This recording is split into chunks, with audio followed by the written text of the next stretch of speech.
Ladies and gentlemen, this is your captain speaking. Welcome aboard Flight 914. Please fasten your seatbelts and observe the no smoking sign. We will take off in 5 minutes. When we're at our cruising altitude, refreshments will be served to you. Our flight will take 37 years. I wish you a pleasant trip. What would you do if you went on a vacation to another city and suddenly found yourself in another country altogether? I guess more adventurous types would even enjoy such a change of plans, but most of us would be confused. Anyway, I bet even the most reckless of adventurers would at least raise an eyebrow if told they'd flown for close to half a century. On July 2, 1955, Pan American Flight 914 made its way from New York to Miami, Florida. It was a fine, sunny day, and 57 passengers on board the plane were looking forward to seeing the warm beaches and palm trees of Florida. The plane took off without trouble, but 3 hours later, when it should have already landed at the destination airport, it was nowhere to be seen. Radars of the control tower in Miami didn't show any approaching aircraft, and no distress signals were received either. When air traffic control contacted the New York tower, they got a perplexing reply. Flight 914 just disappeared from the radars in midair. Everything indicated that the plane was lost. Apart from having vanished from the radars, air traffic control couldn't get through to the pilots with the radio. The DC-4 simply vanished into thin air, leaving no trace of itself or any of the people on board. Investigation was started right away. The flight route took the plane over a part of the Atlantic Ocean, and it seemed that the only explanation of its vanishing was that it crashed somewhere along the way. Rescue teams were deployed, the Coast Guard was scanning the waters, but still no luck. Not a single piece of the lost plane was to be found. Investigators could only shrug their shoulders in dismay. 61 people, passengers plus the crew, just blinked out of existence, along with a huge flying machine. Eventually, although the case was never really solved, there was an official statement that the plane crashed, taking the lives of everyone on board. But despite numerous and understandable questions from the grieving relatives, no one could say what really happened to Flight 914, until 37 years later at least. Change of scenery. It's now September 9, 1992, and we're in Caracas, Venezuela. It's a perfectly normal day for Juan de la Corte, air traffic controller at the Caracas airport. He turned up at work, made some coffee, and took his seat, overlooking flights. He was giving some minor comments on a flight in progress when something weird happened. Seemingly out of nowhere, a new dot appeared on the radar. It was as if an aircraft had just popped up from nothingness, or as if it had been hiding from the radar and now decided to show up. Either way, it was a strange thing to see near a civil airport, and De La Corte checked the reading several times, thinking at first that it was a mistake. It wasn't though. The readings were correct, and soon he and his colleagues were able to see it with their own eyes. In less than 10 minutes, the culprit showed up in the field of vision. At first, it looked to the air traffic control like an ordinary airplane. But as it got closer, they could see that it was, in fact, a very old DC-4 McDonnell Douglas passenger aircraft, still with propellers instead of modern turbines. Such planes were still in use, but they'd grown obsolete and mostly replaced by more contemporary ones. But that wasn't even the beginning of weird. The real confusion began when the pilot of the mysterious aircraft contacted the tower and asked in English, "Where are we?" As the one in charge at the time, Juan de la Corte replied they were closing in on the Caracas airport and asked where the flight was headed. There was a pause on the other side, and then the pilot answered, "We are Pan Am Flight 914 headed from New York to Miami, Florida, with a crew of 4 and 57 passengers on board." This took the air control completely off guard. What was a Pan Am flight doing 1,100 miles away from its point of destination? And how did it even get there?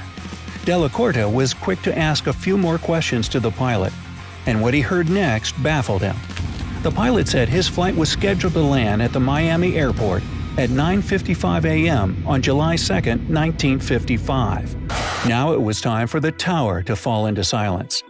Before asking anything else, not to make matters worse, air control cleared the plane for landing. Della Corta didn't know what to make of the pilot's words. Perhaps he thought he went insane, but that was irrelevant since there were people on board the mystery airplane. He had to make sure they landed safely, and decided he would ask questions when they did. Ground units were immediately called to assist the plane and the passengers, and it landed without trouble. Having relaxed a little bit, Juan finally decided to ask something that bothered him. "Did you know today is May 21st, 1992? Another pause that ensued told him it was a huge mistake to say that. As the ground crew approached the airplane, the pilot's bewildered voice on the radio said, "What are you talking about?" When Della Corta heard that, he knew he would have to order security guards to go to the plane and escort the passengers and the crew. However, as they were moving towards the aircraft, the pilot did something nobody expected. Juan heard the flight captain's panicking voice saying, "No, stay away! We're leaving now!" And indeed, he started the engines again and, without waiting for takeoff clearance, taxied the plane to the runway. Juan tried to stop him over the radio, telling him he was creating a dangerous situation, but the pilot didn't respond. He simply drove to the runway, accelerated, and took off. For some time, the plane could be seen in the air. Soon, it only appeared as a dot on the radar, and then it vanished again. No words could describe the shock Juan Della Corta and his colleagues at the air control tower were in. They had just seen an old airplane appearing out of nowhere, the pilot telling them he was headed to Miami, and before they could do anything, it flew away again, only to disappear in thin air like it had been a collective hallucination. No trace was found of that plane ever again, and to this day, no one can explain what happened that morning in Caracas. Smell that? Smells kinda fishy, right?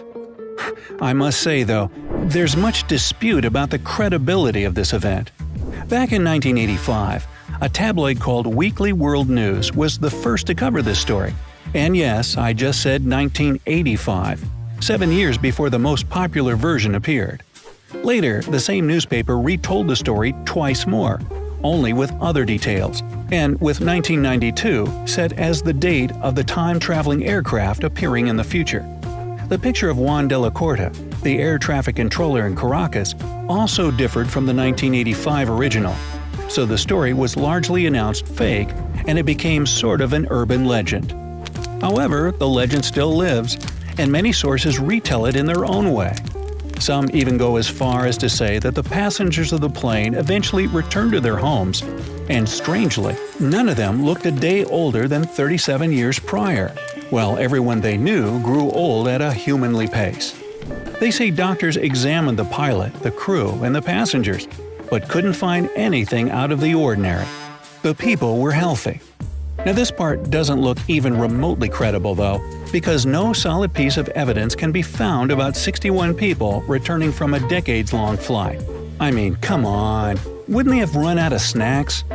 One thing that keeps popping up on the internet and piquing the interest of paranormal enthusiasts is a small pocket calendar that somehow was left on the Caracas airport runway when the notorious plane took off. The thing about it is that it's from 1955, and allegedly remains the only artifact of that weird encounter. There are still people who claim the calendar is real, but once again, there's no actual proof of its existence. Ah well, who knows? Maybe it's just a tall tale, an urban legend indeed. Or it could be a huge conspiracy to hide the fact that time travel is possible. I guess we'll never know. Wink wink. And what do you think? Was Flight 914 really lost in time for 37 years? Or is it all just a hoax?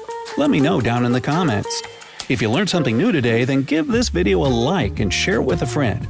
But hey, don't fly away just yet. We have over 2,000 cool videos for you to check out. All you have to do is pick the left or right video, click on it, and enjoy. Stay on the bright side of life.